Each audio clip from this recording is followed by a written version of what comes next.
Today we are going to be building a gaming PC. It's been a while, but we're back. This time we're going to be building a gaming PC for my youngest daughter, Halia. And it all started by winning this G.SKILL Trident RAM off of a webcast, thanks to Greg Oglowski. I probably said your name wrong, I'm sorry, sir.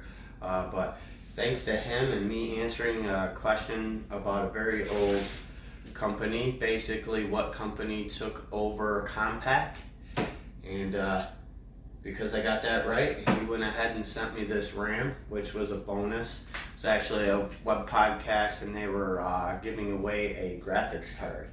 But stay tuned for that and check out the parts.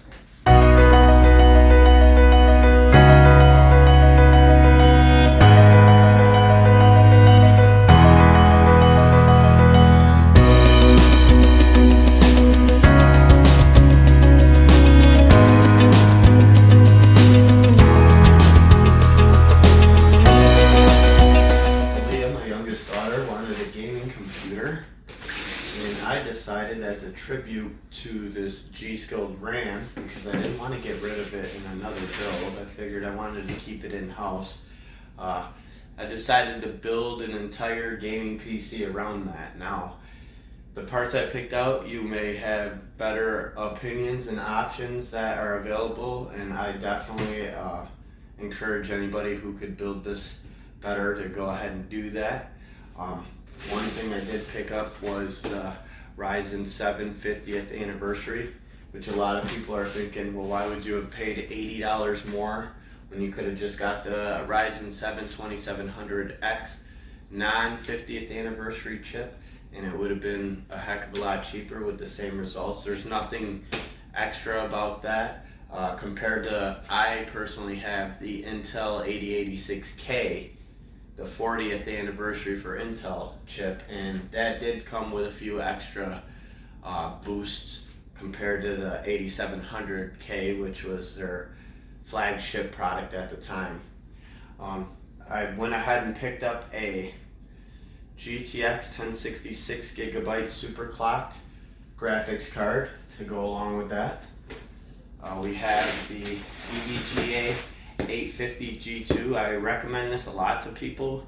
To me, it's a little better than the G3, and the price was unbelievable. Brand new, I think this was $149.99. I picked this up on eBay for 50 bucks. I was able to score this graphics card for $150. The Ryzen was $264. The Trident RAM was free. Course.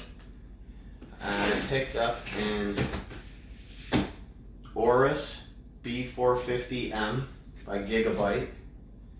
I believe it's by Gigabyte. Basically something basic. She's just going to be playing Roblox. She's not really going to be overclocking anything. And I picked up the DIYPC DIY model XW RGB, which is a white case. I wanted something purple, but at first she wanted a pink case, which would have been easy. Then she wanted a purple one, which was a little bit harder. I didn't really like the color purple they offer. So I picked up a white case. It is RGB. It'll go along with our Wrath cooler. That's RGB as well. It does have purple. She also likes teal, so there's teal color on that RGB as well. So stay tuned for that B-roll and check it out.